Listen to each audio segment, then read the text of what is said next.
Hi dear friends, ಹೇಗಿದ್ದೀರಾ? ಎಲ್ಲ ಚೆನ್ನಾಗಿದ್ದೀರಾ ಅಲ್ವಾ? Welcome back to my channel Ambika's recipe garden.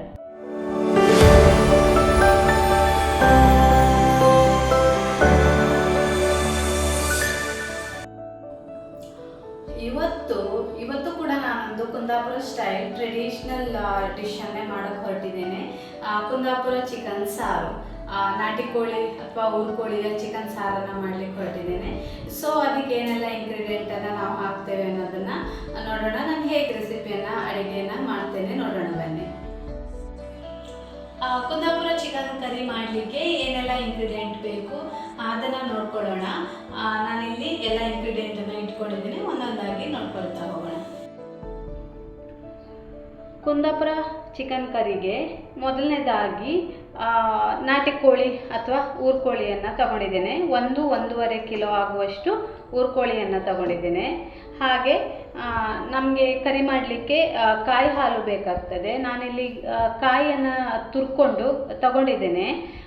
ಇಲ್ಲಿ ನಾನು ಇದು ಹಾಲಿಗಾಗಿ ತಗೊಂಡಿರುವಂಥದ್ದು. ಸೊ ಒಂದು ಇಡೀ ಕಾಯಿಯನ್ನು ತುರಿದು ತಗೊಂಡಿದ್ದೇನೆ. ಅದೇ ರೀತಿಯಲ್ಲಿ ಅರ್ಧ ಕಡಿ ಇದೆಯಲ್ಲ, ಅರ್ಧ ಕಡಿ ನಾನು ಮಸಾಲೆಗೋಸ್ಕರ ತಗೊಂಡಿದ್ದೇನೆ. ಹಾಗೆ ಮಸಾಲೆಗೆ ಯಾವುದೆಲ್ಲ ಐಟಮ್ಗಳನ್ನು ಹಾಕೋಣ ಅಂದರೆ, ಇಲ್ಲಿ ನಾನು ಬ್ಯಾಡಗಿ ಮೆಣಸನ್ನು ತಗೊಂಡಿದ್ದೇನೆ. ನಾನು ಹೇಳಿದಾಗೆ ಊರಿದು ಮೆಣಸು ಮತ್ತು ಗುಂಟೂರು ಮೆಣಸನ್ನು ಕೂಡ ಇದಕ್ಕೆ ಮಿಕ್ಸ್ ಮಾಡ್ಬೋದು. ನಾನಿಲ್ಲೊಂದು 20-25 ಮೆಣಸನ್ನು ತಗೊಂಡಿದ್ದೇನೆ. ಖಾರಕ್ಕೆ ಅನುಗುಣವಾಗಿ ಮೆಣಸನ್ನು ನೀವು ಹೆಚ್ಚು ಕಡಿಮೆ ಮಾಡ್ಕೊಳ್ಬೋದು.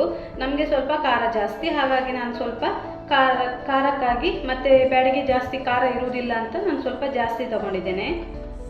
ಅದೇ ರೀತಿ ನಾನು ಈ ಸ್ಪೂನಲ್ಲಿ 2.5 ಸ್ಪೂನ್ ಆಗುವಷ್ಟು ಧನಿಯವನ್ನು ತಗೊಂಡಿದ್ದೇನೆ. ಹಾಗೆ 1-1.25 ಸ್ಪೂನ್ ಆಗುವಷ್ಟು ಜೀರಿಗೆಯನ್ನು ತಗೊಂಡಿದ್ದೇನೆ. ಅದೇ ರೀತಿ 1-2 ಸ್ಪೂನ್ ಆಗುವಷ್ಟು ಕಾಳುಮೆಣಸನ್ನು ತಗೊಂಡಿದ್ದೇನೆ. 1/4ರಿಂದ ಅರ್ಧದ ಒಳಗಡೆ ಆಗುವಷ್ಟು ಮೆಂತ್ಯೆಯನ್ನು ತಗೊಂಡಿದ್ದೇನೆ. ಇದೆಲ್ಲ ಮಸಾಲೆಗೆ. ಅದರ ಜೊತೆ ಒಂದು ಅರ್ಧ ಆನಿಯನನ್ನು ತಗೊಂಡಿದ್ದೇನೆ. ಹಾಗೆ 8-10 ಕ್ಲೋವ್ ಇದು ಬೆಳ್ಳುಳ್ಳಿಯನ್ನು ತಗೊಂಡಿದ್ದೇನೆ. ರುಚಿಗೆ ತಕ್ಕಷ್ಟು ಹುಣಸೆ ಹಣ್ಣನ್ನು ತಗೊಂಡಿದ್ದೇನೆ. ಅದೇ ರೀತಿ ಅರಿಶಿಣ ಟರ್ಮೆರಿಕ್ಕನ್ನು ತಗೊಂಡಿದ್ದೇನೆ. ಇದು ಕೊಬ್ಬರಿಯ ಜೊತೆ ನಾವು ರುಬ್ಬಬೇಕು ಮಸಾಲೆಗಾಗಿ. ಹಾಗೆ ಈರುಳ್ಳಿಯನ್ನು ತಗೊಂಡಿದ್ದೇನೆ. ಇದು ಒಗ್ಗರಣೆಗೋಸ್ಕರ ನಾನು ತಗೊಂಡಿರೋದು. ಅದೇ ರೀತಿ ನಾನು ಒಗ್ಗರಣೆಗೆ ಸ್ವಲ್ಪ ಬೆಳ್ಳುಳ್ಳಿಯನ್ನು ಕೂಡ ತಗೊಂಡಿದ್ದೇನೆ. ಇಲ್ಲಿ ಗರಂ ಮಸಾಲ ಕೂಡ ಇದೆ. ನಮ್ಮ ಟ್ರೆಡಿಷ್ನಲ್ ಅಡುಗೆಯಲ್ಲಿ ನಾವು ಗರಂ ಮಸಾಲ ಹಾಕೋದಿಲ್ಲ, ಅಷ್ಟೇ ಮಸಾಲ ಯೂಸ್ ಮಾಡೋದು. ಬೇಕಿದ್ದರೆ ಕೆಲವರಿಗೆ ಗರಂ ಮಸಾಲ ಇಷ್ಟ ಆಗ್ತದೆ, ಗರಂ ಮಸಾಲ ಫ್ಲೇವರ್ ಬಂದರೆ ಅಂಥವರು ಹಾಕ್ಬೋದು. ನಾನು ಮಾತ್ರ ಸ್ವಲ್ಪನೇ ತಗೊಂಡಿದ್ದೇನೆ ಗರಂ ಮಸಾಲ. ಸ್ವಲ್ಪ ಚಕ್ಕೆ ಮತ್ತು ಇದು ಏಲಕ್ಕಿ, ಲವಂಗ 1, ಆಮೇಲೆ ಸೋಂಪು ಮತ್ತು ಸ್ವಲ್ಪ ಅದು ಬೇ ಲೀಫ್, ಪಲಾವ್ ಎಲೆ ಹೇಳ್ತಾರಲ್ಲ, ಅದನ್ನು ತಗೊಂಡಿದ್ದೇನೆ. ಗರಂ ಮಸಾಲೆ ಹಾಕುವವರು ಹಾಕ್ಬೋದು, ಸ್ಕಿಪ್ ಮಾಡೋರು ಮಾಡ್ಬೋದು. ಚಿಕನ್ನಿಗೆ ನಾವು ಸಾಲ್ಟನ್ನು ಹಾಕಿ ಸ್ವಲ್ಪ ಹೊತ್ತು ಇಟ್ಕೊಳ್ಳೋಣ, ಒಂದು 10-15 ನಿಮಿಷ. ಅದು ಚೆಂದ ಉಪ್ಪು ಹಿಡಿಯುತ್ತೆ. ಎಷ್ಟು ಬೇಕು ಅಷ್ಟು ಉಪ್ಪನ್ನು ಹಾಕ್ಕೊಳ್ಳಿ. ಸ್ವಲ್ಪ ಕಮ್ಮಿ ಆದರೂ ಪರವಾಗಿಲ್ಲ, ಮತ್ತೆ ಉಪ್ಪನ್ನು ಹಾಕ್ಕೊಳ್ಬೋದು. ಈ ಮಸಾಲೆಗಳನ್ನು ನಾವು ಮೊದಲಿಗೆ ಒಂದೊಂದಾಗಿ ಹುರ್ಕೊಳ್ತಾ ಹೋಗಬೇಕು. ಮೊದಲಿಗೆ ಡ್ರೈ ರೋಸ್ಟ್ ಮಾಡಿ ಅದರ ನಂತರ ನಾವು ಆಯಿಲ್ ಹಾಕಿ ಮತ್ತೆ ಸ್ವಲ್ಪ ರೋಸ್ಟನ್ನು ಮಾಡ್ಕೊಳ್ತೇವೆ. ಸೊ ಈಗ ಆ ಪ್ರೊಸೀಜರನ್ನು ಮಾಡೋಣ. ಸಣ್ಣ ಬೆಂಕಿಯಲ್ಲಿ ಹುರ್ಕೊಳ್ಳೋಣ. ನಾನು ಮೊದಲಿಗೆ ಮೆಣಸನ್ನು ಹುರ್ಕೊಳ್ತೇನೆ. ನೋಡಿ, ಇಷ್ಟು ಫ್ರೈ ಆಗಿದೆ. ಇದನ್ನು ಈಗ ನಾವು ಇನ್ನೊಂದು ಪಾತ್ರೆಗೆ ಶಿಫ್ಟ್ ಮಾಡ್ಕೊಳ್ಳೋಣ.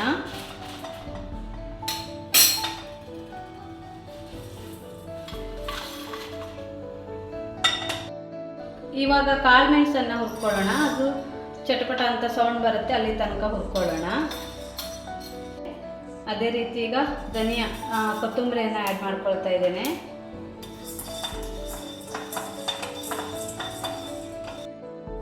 ಜೀರಿಗೆ ಆ್ಯಡ್ ಮಾಡ್ಕೊಳ್ತಾ ಇದ್ದೇನೆ. ಅದೇ ರೀತಿ ಮೆಂತ್ಯೆಯನ್ನು ಆ್ಯಡ್ ಮಾಡ್ತಾ ಇದ್ದೇನೆ. ಇದು ಆಗಿದೆ, ಇದನ್ನು ತೆಗೆದಿಟ್ಕೊಳ್ಳೋಣ. ನಾನು ಸ್ಟವನ್ನು ಆಫ್ ಮಾಡಿದ್ದೇನೆ. ಸ್ಟವನ್ನು ಆನ್ ಮಾಡ್ಕೊಂಡಿದ್ದೇನೆ. ಇದಕ್ಕೆ ನಾನು ಸ್ವಲ್ಪ ಕೊಕೊನಟ್ ಆಯಿಲನ್ನು ಆ್ಯಡ್ ಮಾಡ್ಕೊಳ್ತಾ ಇದ್ದೇನೆ. ಉರಿಯನ್ನು ಸಣ್ಣ ಉರಿಯಲ್ಲೇ ಇಟ್ಕೊಳ್ಳಿ, ಉರಿ ದೊಡ್ಡದು ಮಾಡಬೇಡಿ. ಮೆಣಸನ್ನು ಹಾಕ್ತಾ ಇದ್ದೇನೆ.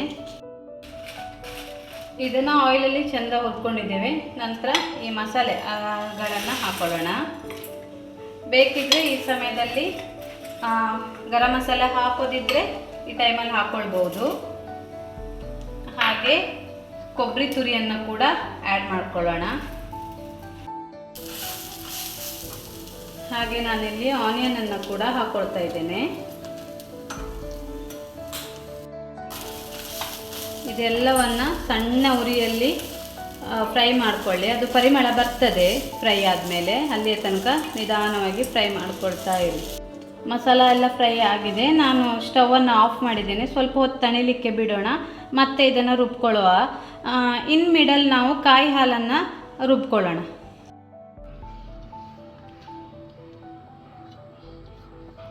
ನೀರನ್ನು ಹಾಕಿ ಇದನ್ನು ನಾವು ರುಬ್ಕೊಳ್ಳೋಣ. ನೀರೇನಾದರೂ ನಿಮಗೆ ರುಬ್ಕೊಳ್ಳುವಾಗ ಕಡಿಮೆ ಆಯಿತು ಅಂತ ಅನಿಸಿದರೆ ನೀರನ್ನು ಆ್ಯಡ್ ಮಾಡ್ಕೊಳ್ಬೋದು. ಸ್ಮೂತಾಗಿ ಕಡ್ಕೊಳ್ಬೇಕು. ಎಷ್ಟು ಸ್ಮೂತಾಗಿ ಕಡ್ಕೊಳ್ತೀವೋ ಅಷ್ಟು ಹಾಲು ಜಾಸ್ತಿ ಬರುತ್ತೆ ತೆಂಗಿನಕಾಯಲ್ಲಿ. ಸೊ ಸ್ಮೂತಾಗಿ ಕಡ್ಕೊಳ್ಬೇಕು. ಹಾಗೆ ಇದನ್ನು ನಾವು ಫಿಲ್ಟರ್ ಮಾಡ್ಕೊಳ್ಳೋಣ. ನಾನು ಕಾಯಿ ಹಾಲನ್ನು ತಗೊಳ್ಳಿಕ್ಕೆ ಒಂದು ಬಟ್ಟೆಯನ್ನು ಇಟ್ಕೊಂಡಿದ್ದೇನೆ. ಸೊ ಈಗ ನಾವು ಅದನ್ನು ಫಿಲ್ಟರ್ ಮಾಡ್ಕೊಳ್ಳೋಣ. ಸ್ವಲ್ಪ ನೀರನ್ನು ಆ್ಯಡ್ ಮಾಡ್ಕೊಳ್ಳೋಣ.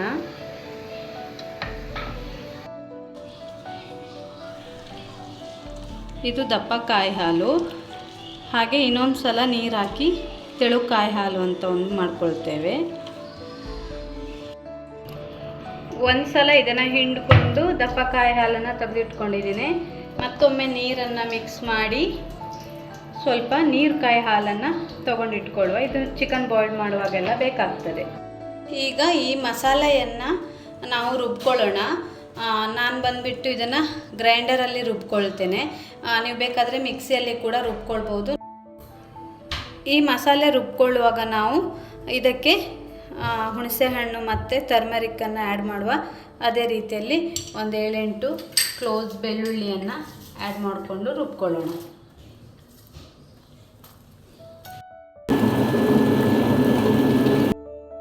ಮಸಾಲೆಯನ್ನು ನಾವು ಕಡಿಲಿಕ್ಕೆ ಹಾಕಿದ ಮೇಲೆ ಒಗ್ಗರಣೆಗೆ ರೆಡಿ ಮಾಡ್ಕೊಳ್ಳೋಣ.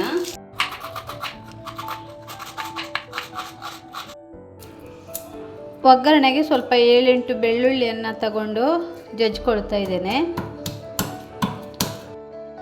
ಒಗ್ಗರಣೆಗೆ ರೆಡಿ ಮಾಡ್ಕೊಳ್ಳೋಣ. ನಾವು ಊರ್ಕೊಳ್ಳಿ ಆಗಿರೋದ್ರಿಂದ ಸ್ವಲ್ಪ ಬೇಗನೆ ನಾವು ಬೇಯಿಸ್ಕೊಳ್ಬೇಕಾಗತ್ತೆ. ಮಸಾಲೆ ಹಾಕ್ತಾ ಇರುವಾಗಲೇ ನಾವು ಒಗ್ಗರಣೆ ಮಾಡ್ಕೊಳ್ಬೋದು. ನಾನಿಲ್ಲಿ ಕೊಕೊನಟ್ ಆಯಿಲನ್ನು ಆ್ಯಡ್ ಮಾಡಿಕೊಂಡೆ.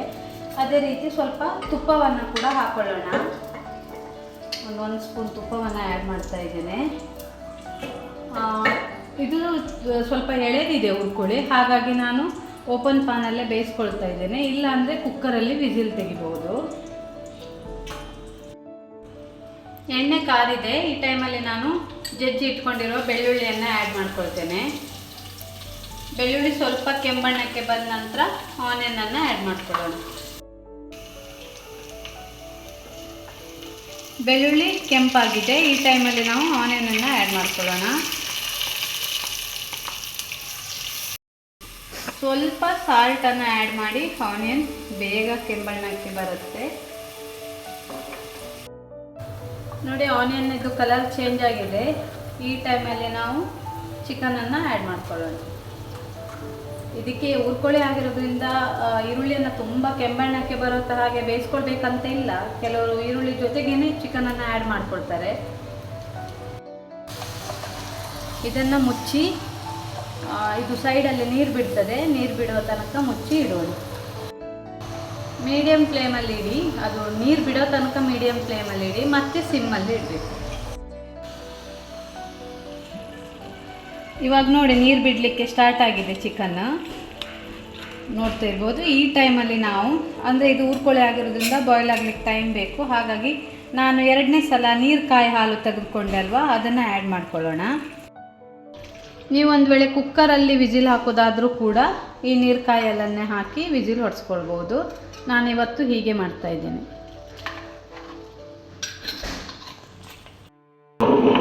ನಮ್ಮದು ಮಸಾಲೆ ರೆಡಿ ಆಗಿದೆ. ನಾವೀಗ ಅದನ್ನು ತಗೊಳ್ಳೋಣ.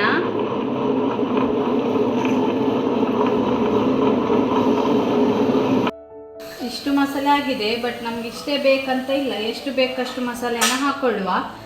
ಉಳಿದ ಮಸಾಲೆಯನ್ನು ನಾವು ಡೀಪರಲ್ಲಿ ಇಟ್ಟರೆ ಒಂದು 10-15 ದಿನ ತನಕ ಹಾಳಾಗೋದಿಲ್ಲ, ಮತ್ತೆ ಕೂಡ ನಾವು ಇದನ್ನು ಯೂಸ್ ಮಾಡ್ಕೊಳ್ಬೋದು. ಸೊ ಚಿಕನ್ ಕೂಡ ಚೆನ್ನಾಗಿ ಬೆಂದಿದೆ. ಇವಾಗ ಈ ಮಸಾಲೆಯನ್ನು ಹಾಕಿ ಸಿಮ್ಮಲ್ಲಿಟ್ಟು ಬೇಯಿಸ್ಕೊಳ್ಳೋಣ. ಇದನ್ನು ನಾವು ಚಿಕ್ಕ ಬೆಂಕಿಯಲ್ಲಿಟ್ಟು ಕುದಿಲಿಕ್ಕೆ ಬಿಡೋಣ. ರಸ ಚೆಂದ ಕುದ್ದು ಆದಮೇಲೆ ನಾವು ಕಾಯಿ ಹಾಲನ್ನು ಹಾಕಬೇಕು. ಇದನ್ನು ನೀಟಾಗಿ ಕುದಿಲಿಕ್ಕೆ ಬಿಟ್ಕೊಳ್ಳೋಣ, ಸಿಮ್ಮಲ್ಲೇ ಬಿಡಿ ಆಯಿತಾ. ಉಪ್ಪು ಮತ್ತು ಖಾರವನ್ನು ನೋಡ್ಕೊಳ್ಳಿ. ಈ ಟೈಮಲ್ಲಿ ಏನಾದರೂ ಉಪ್ಪು ಬೇಕು ಅನಿಸಿದರೆ ಉಪ್ಪನ್ನು ಹಾಕ್ಕೊಳ್ಬೋದು, ಖಾರ ಬೇಕು ಅನಿಸಿದರೆ ಕೂಡ ಹಾಕ್ಕೊಳ್ಬೋದು. ಖಾರ ಬೇಕಾಗಲಿಕ್ಕಿಲ್ಲ, ನಂದು ಇದು ಸರಿ ಇದೆ ಖಾರ ಎಲ್ಲ. ಹೀಗೆ ಲಿಡ್ಡನ್ನು ಕ್ಲೋಸ್ ಮಾಡಿ ಸಿಮ್ಮಲ್ಲಿ ಒಂದು 5-10 ನಿಮಿಷ ಇಡುವ. ಆಮೇಲೆ ಮಿಡ್ಲಲ್ಲಿ ಸ್ವಲ್ಪ ಮಗ್ಚುತ್ತಾ ಇರಬೇಕು, ಅಡಿ ಹಿಡಿಯೋ ಚಾನ್ಸಸ್ ಇರುತ್ತೆ. ಅದು ಕೂಡ ಮಣ್ಣಿನ ಪಾತ್ರೆ ಆದರೆ ಬೇಗ ಅಡಿ ಹಿಡಿಯುತ್ತೆ. ಸೊ ಮಿಡ್ಲಲ್ಲಿ ಮಗ್ಚುತ್ತಾ ಇರಬೇಕು. ನೋಡಿ, ಇದು ಚೆಂದ ಬಾಯ್ಲ್ಡ್ ಆಗಿದೆ. ಒಂದು 10-15 ನಿಮಿಷ ನಾನು ಇದನ್ನು ನೀಟಾಗಿ ಸಿಮ್ಮಲ್ಲಿಟ್ಟು ಬಿಸಿ ಮಾಡ್ಕೊಂಡಿದ್ದೇನೆ. ಆ್ಯಕ್ಚುಲಿ ನಾವು ಹುರ್ಕೋಳಿ ಆಗಿರೋದ್ರಿಂದ ನಾವು ಇದನ್ನು ನೀರು ಕಾಯಿ ಹಾಲಲ್ಲೇ ಹೋಳೆಲ್ಲ ಬೇಯಬೇಕು. ಅದೇ ನೀವು ಇದಾದರೆ ಯಾವುದು ಫಾರ್ಮ್ ಕೋಳಿ ಆದರೆ ಮಸಾಲೆ ಜೊತೆ ಬೇಯಿಸ್ಕೊಳ್ಬೋದು. ಹುರ್ಕೋಳಿ ಆದರೆ ನೀವು ಮಸಾಲೆ ಹಾಕುವ ಮೊದಲೇ ಸ್ವಲ್ಪ ಬೆಂದಿರಬೇಕಾಯ್ತಾ ಮಾಂಸ. ಈಗ ನಾವು ಇದಕ್ಕೆ ಕಾಯಿ ಹಾಲನ್ನು ಹಾಕೋಣ.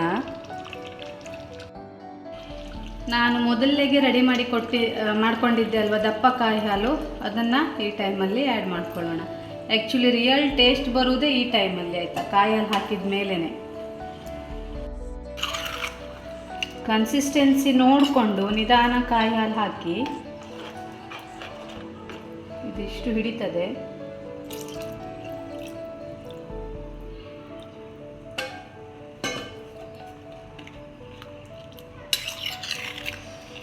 ಕಲರ್ ಕೂಡ ಚೇಂಜ್ ಆಗ್ತಾ ಇದೆ ಅಲ್ವಾ, ತುಂಬ ಚೆಂದ ಬಂದಿದೆ. ಇದನ್ನು ಮಾತ್ರ ಸಿಮ್ಮಲ್ಲೇ ಇಡಬೇಕು. ಈ ಟೈಮಲ್ಲಿ ಸಹ ಸ್ವಲ್ಪ ಒಂದು ಕುದಿ ಬರ್ತಾ ಇದೆ ಅನ್ನುವಾಗ ಸ್ವಲ್ಪ ಉಪ್ಪು ಖಾರ ಎಲ್ಲ ನೋಡ್ಕೊಳ್ಳಿ, ಬೇಕಂದರೆ ಆ್ಯಡ್ ಮಾಡ್ಕೊಳ್ಳಿ. ಖಾರ ಬೇಕು ಅಂದರೆ ಚಿಲ್ಲಿ ಪೌಡರನ್ನು ಕೂಡ ಆ್ಯಡ್ ಮಾಡ್ಬೋದು, ಆದರೆ ಬಾಯ್ಲ್ಡ್ ಮಾಡ್ಕೊಳ್ಬೇಕಾಗ್ತದೆ. ನೋಡಿ, ಚೆಂದ ಕುದಿ ಬಂದಿದೆ. ಸೊ ಈ ಥರ ಬಬಲ್ ಬಂದರೆ ಸಾಕು. ಜಾಸ್ತಿ ಇದು ಕಾಯಿ ಹಾಲು ಹಾಕಿದ ಮೇಲೆ ಜಾಸ್ತಿ ಕುದಿಸ್ಬೇಕಂತ ಇಲ್ಲ, ಬಟ್ ಉಪ್ಪು ಖಾರ ಒಂದು ಸಲ ನೋಡ್ಕೊಳ್ಳಿ. ನನಗೆ ಸ್ವಲ್ಪ ಉಪ್ಪು ಕಮ್ಮಿ ಆಗಿದೆ ಅಂತ ಅನಿಸ್ತು, ಹಾಗಾಗಿ ನಾನು ಆ್ಯಡ್ ಮಾಡ್ಕೊಂಡಿದ್ದೇನೆ. ಉಪ್ಪು ಖಾರ ಎಲ್ಲ ಸರಿ ಇದ್ದರೆ ನೀವು ಸ್ಟವನ್ನು ಈಗ ಆಫ್ ಮಾಡ್ಕೊಳ್ಬೋದು. ನಾನಿಲ್ಲಿ ಒಗ್ಗರಣೆಗೆ ರೆಡಿ ಮಾಡ್ಕೊಂಡಿದ್ದೇನೆ. ಒಗ್ಗರಣೆಗೆ ನಾನು ಬೆಳ್ಳುಳ್ಳಿ ಮತ್ತು ಈರುಳ್ಳಿನ ಚಿಕ್ಕದಾಗಿ ಕಟ್ ಮಾಡ್ಕೊಂಡಿದ್ದೇನೆ. ಹಾಗೆ ಬೆಳ್ಳುಳ್ಳಿಯನ್ನು ಜಜ್ಜಿ ತಗೊಂಡಿದ್ದೇನೆ. ಇದಕ್ಕೆ ನಾನು ಸ್ವಲ್ಪ ತುಪ್ಪವನ್ನು ಆ್ಯಡ್ ಮಾಡ್ಕೊಳ್ತೇನೆ. ನೋಡಿ, ಇದು ಆಗ್ತಾ ಬಂದಿದೆ. ಈ ಹದಕ್ಕೆ ಬಿಸಿ ಆಗಬೇಕು.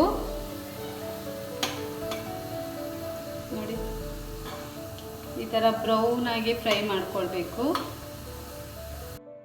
ನಾವೀಗ ಗ್ರೇವಿಗೆ ಆ್ಯಡ್ ಮಾಡ್ಕೊಳ್ಳೋಣ.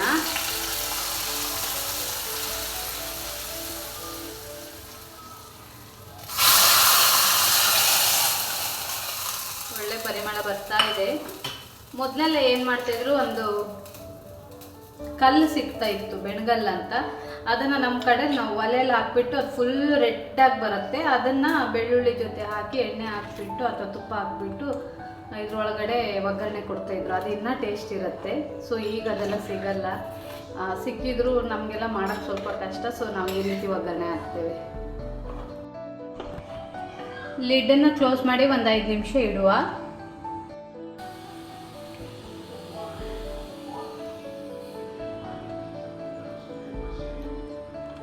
ಆಹಾ, ಎಷ್ಟು ಚೆನ್ನಾಗಿ ಬಂದಿದೆ ಅಲ್ವಾ, ತುಂಬ ಘಮ ಘಮ ಅಂತ ಇದೆ, ಎಮ್ಮೆ ಆಗಿದೆ. ಇದನ್ನು ನೀರು ದೋಸೆ ಜೊತೆ ಚೆನ್ನಾಗಿರುತ್ತೆ, ಆ್ಯಂಡ್ ಇಡ್ಲಿ ಜೊತೆ ಆಸಮ್. ಹಾಗೆ ಕೋರಿ ರೊಟ್ಟಿ ಅಂತ ಸಿಗುತ್ತೆ ನಮ್ಮ ಕಡೆ, ಅದ್ರ ಜೊತೆ ಕೂಡ ಚೆನ್ನಾಗಿರುತ್ತೆ. ಉದ್ದಿನ ದೋಸೆ ಆಗಿರ್ಬೋದು, ಅದೇ ನಾನು ಕಪ್ಪ ರೊಟ್ಟಿ ಮೊನ್ನೆ ಮಾಡಿದ್ದೆ ಅಲ್ಲ, ಅದ್ರ ಜೊತೆ ಕೂಡ ಒಳ್ಳೆ ಕಾಂಬಿನೇಷನ್ನ.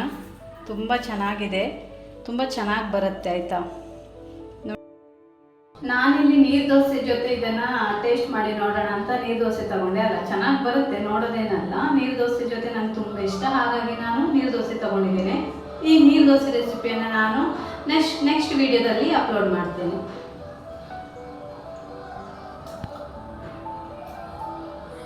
ತುಂಬ ಹೆಮ್ಮೆಯಾಗಿ ಬಂದಿದೆ. ಇದನ್ನು ನಾನು ಹೇಳಿದರೆ ಸರಿಯಾಗಲ್ಲ, ಯಾಕಂದರೆ ನೀವು ನಿಮ್ಮ ಮನೆಯಲ್ಲೇ ಮಾಡಿ ನನಗೆ ಹೇಳಬೇಕು ಎಷ್ಟು ಚೆನ್ನಾಗಿ ಬರುತ್ತೆ ಅಂತ. ತುಂಬಾ ಚೆನ್ನಾಗಿ ಬರುತ್ತೆ. And thank you so much ನನ್ನ ಚಾನಲನ್ನು ವ್ಯೂ ಮಾಡಿದ್ದಕ್ಕಾಗಿ.